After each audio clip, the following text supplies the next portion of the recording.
En este ejercicio vamos a determinar la coordenada polar a partir de la coordenada rectangular. Tenemos un vector t con flecha encima. Eso es la notación para indicar que se trata de un vector. Está escrito en coordenada rectangular. ¿Cómo lo sabemos? Pues porque el vector tiene un vector unitario, que es el vector unitario y vector unitario j. Si un vector, como este vector t, tiene estos vectores unitarios y j, es porque el vector está en coordenada rectangular y tiene unos valores, unas constantes, positivas, negativas. También tiene unidades. En este caso son unidades de metro sobre segundo cuadrado. Estas son unidades de aceleración. Por lo tanto, este vector t representa aceleración. Para hacer la transformación de coordenada rectangular a coordenada polar, necesitamos utilizar el teorema de Pitágoras y la identidad trigonométrica de la tangente. Identifiquemos inicialmente los componentes o los elementos del vector t. Primero, este es un vector, está en letra mayúscula y flecha encima. Segundo, tiene un vector unitario en el eje X. Entonces, en el eje X se utiliza el vector y. Esta es simplemente una referencia para marcar que este vector t tiene un valor, tiene una cantidad en el eje X. Para este ejercicio vale 5. 5 metros sobre segundo cuadrado en el eje X. El vector también tiene una componente en el eje Y marcada por J, entonces vector unitario en el eje Y, y un valor de menos 3. Aquí indiqué SY, pero realmente se trata de componente TY, porque el vector es T, entonces no es SY, sino TY. Lo mismo para este valor de 5. Aquí por error escribí SX, pero realmente se trata de TX. Es el vector en el valor del vector en el eje X. Este es TX y este es TY. Y las unidades. Entonces, este vector está en coordenada rectangular.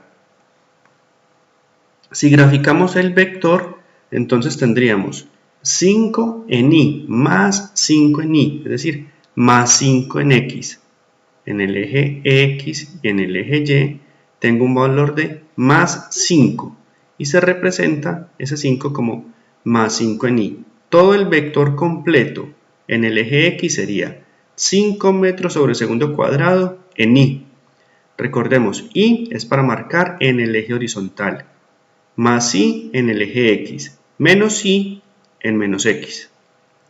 Este vector t también tiene valores en el eje Y, dados por menos 3 en J.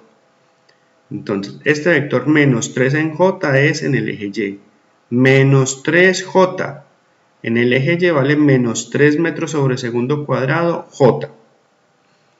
Entonces, la intersección de la componente en X que vale 5 y la intersección en Y que vale menos 3, esta es la intersección, representa la cabeza del vector t. Este vector t empieza en el punto 0, 0 y va hasta la intersección. Ahí está la flecha. Ese es el vector t.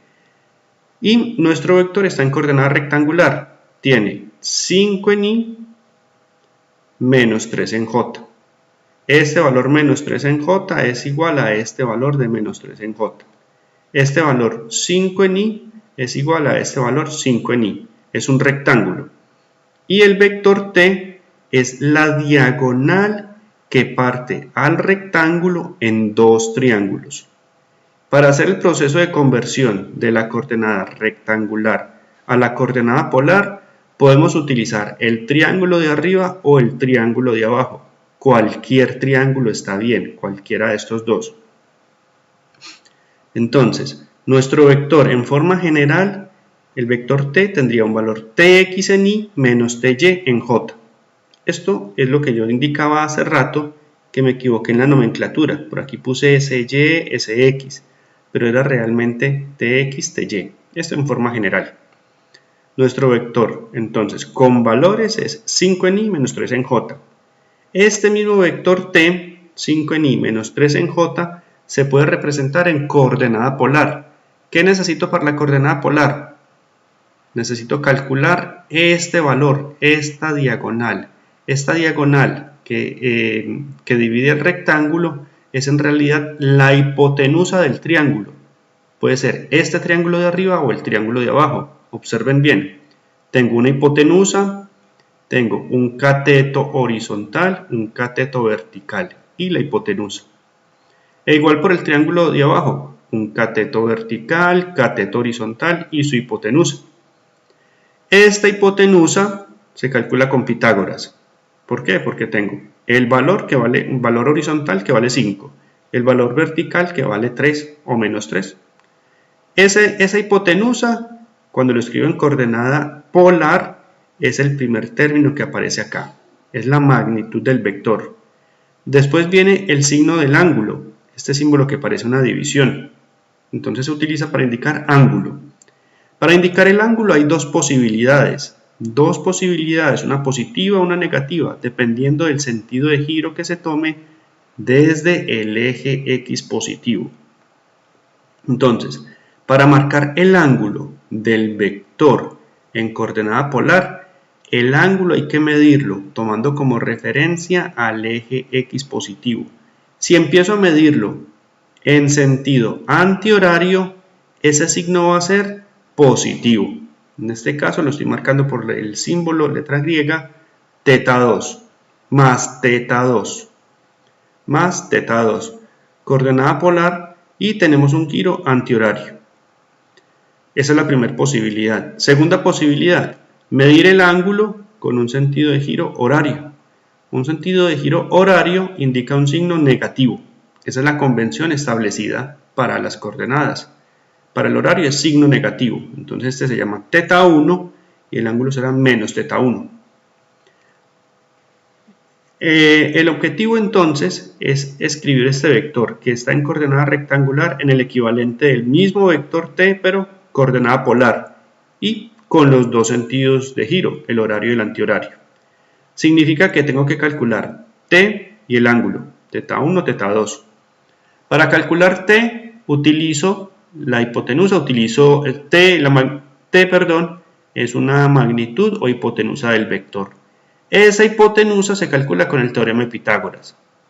Y los ángulos θ1, θ2 se calculan con la identidad de la tangente.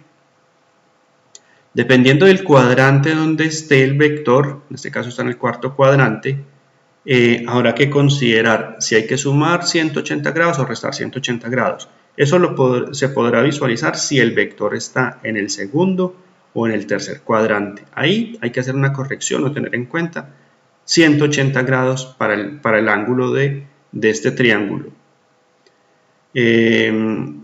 Listo, miremos la siguiente hoja. Ok, entonces veníamos con la hoja 2, teníamos nuestro vector en coordenada rectangular, su representación en un diagrama, el objetivo es hallar la coordenada polar y aquí ya empezamos. Entonces, nuestro vector está en coordenada rectangular. Observen que en el eje X tiene una magnitud que vale 5 unidades de metro sobre segundo cuadrado y en el eje Y menos 3. Si utilizo Pitágoras, entonces Pitágoras me dice que la hipotenusa, que es la magnitud t sin flecha, es igual a raíz cuadrada de el cateto horizontal al cuadrado más cateto vertical al cuadrado, tx cuadrado más ty cuadrado. Reemplazo las magnitudes, los valores, 5 metros sobre segundo cuadrado y 3 metros sobre segundo cuadrado. Aquí siempre va el positivo, es la suma, y este menos 3 entonces va dentro de paréntesis. Lo mismo aquí, por las unidades. Hay una notación muy importante.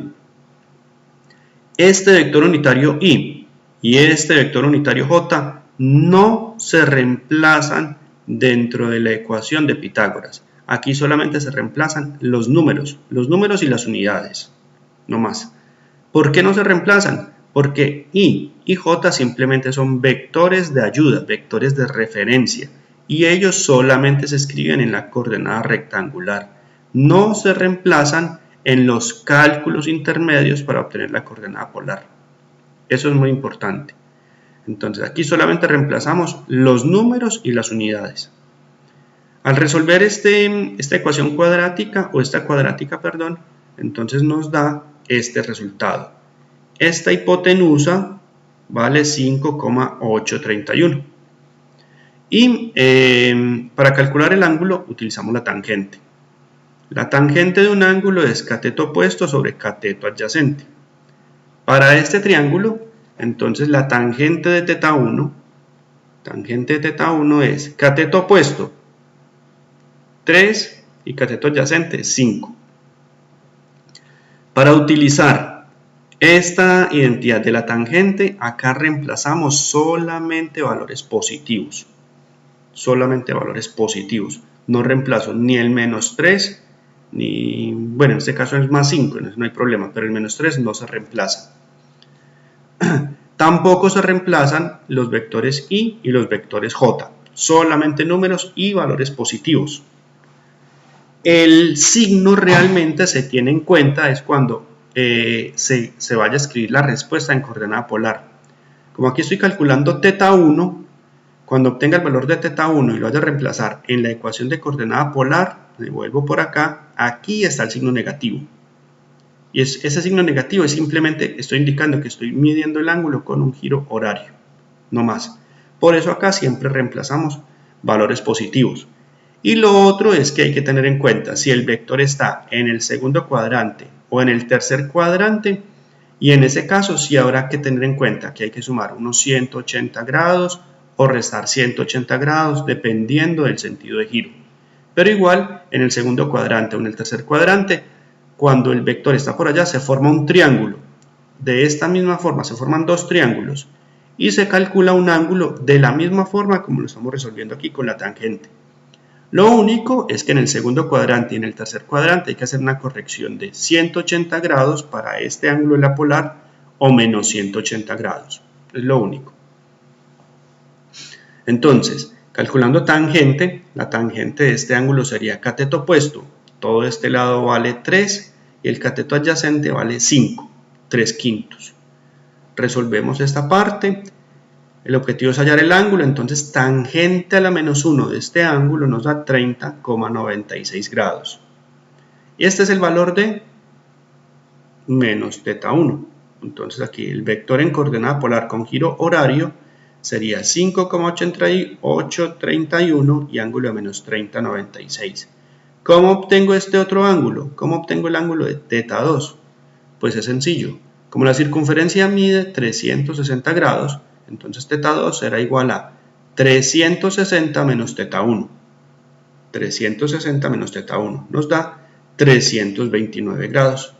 Y eso ya corresponde entonces al resultado de nuestro vector en coordenada polar. Ya con este procedimiento podemos pasar de coordenada rectangular a coordenada polar. Listo, eso es todo. Muchas gracias.